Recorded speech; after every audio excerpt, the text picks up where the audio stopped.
ലാലേട്ടൻ തരുൺമൂർത്തി ചിത്രമായ L360 shooting ഇന്നു മുതൽ ആരംഭിക്കുകയാണ്.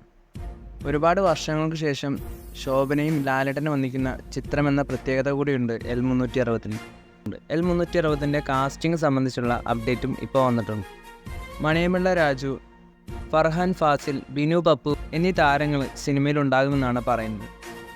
80 ദിവസത്തെ ഷൂട്ടിംഗാണ് സിനിമയുടെ ടീം പ്ലാൻ ചെയ്യുന്നതെന്നാണ് അറിയാൻ സാധിക്കുന്നത്. കേരളത്തിൽ വെച്ചാണ് സിനിമയുടെ ചിത്രീകരണം നടക്കുന്നത്. തൊടുപുഴയിലും സിനിമയുടെ ചിത്രീകരണമുണ്ട്. അതുപോലെ സിനിമയുടെ റിലീസ് ഡേറ്റ് എന്നായിരിക്കും എന്നുള്ളൊരു അപ്ഡേറ്റും ഇപ്പോൾ വന്നിട്ടുണ്ട്. ഈ വർഷം പൂജ റിലീസായിട്ടായിരിക്കും L360 സിനിമ തിയേറ്ററിലേക്ക് എത്താൻ പോകുന്നത്. അതായത് ഒക്ടോബർ 10. അന്നേ ദിവസം തന്നെ അമൽ നീരദിൻ്റെ സംവിധാനത്തിൽ പുറത്തു വരാനിരിക്കുന്ന കുഞ്ചാക്കോ ബോബൻ്റെ സിനിമയും റിലീസ് ചെയ്യുമെന്നൊക്കെ റിപ്പോർട്ടുകൾ വരുന്നുണ്ട്. അതുപോലെ അന്യഭാഷകളിൽ നിന്നും പല സിനിമകളും അന്നേ ദിവസം തന്നെ റിലീസ് ഉണ്ടാകുമെന്നും പറയുന്നുണ്ട്. അങ്ങനെയെങ്കിൽ ഒരു ക്ലാഷ് റിലീസായിട്ട് തന്നെ ആയിരിക്കും L360 സിനിമ എത്തുക. എന്തായാലും L360 കൂടുതൽ അപ്ഡേറ്റുകൾക്കായി നമുക്ക് കാത്തിരിക്കാം. ലാലേട്ടൻ്റെ ദേവദൂതൻ എന്ന സിനിമ റിലീസിന് ഒരുങ്ങുന്നു. സിനിമയുടെ ഫൈനൽ മിക്സിംഗ് ഒക്കെ ഇപ്പോൾ കംപ്ലീറ്റ് ആയിട്ടുണ്ടെന്നാണ് അറിയാൻ സാധിക്കുന്നത്. ഉടനെ തന്നെ സിനിമയുടെ റിലീസ് ഡേറ്റ് പ്രഖ്യാപിക്കും.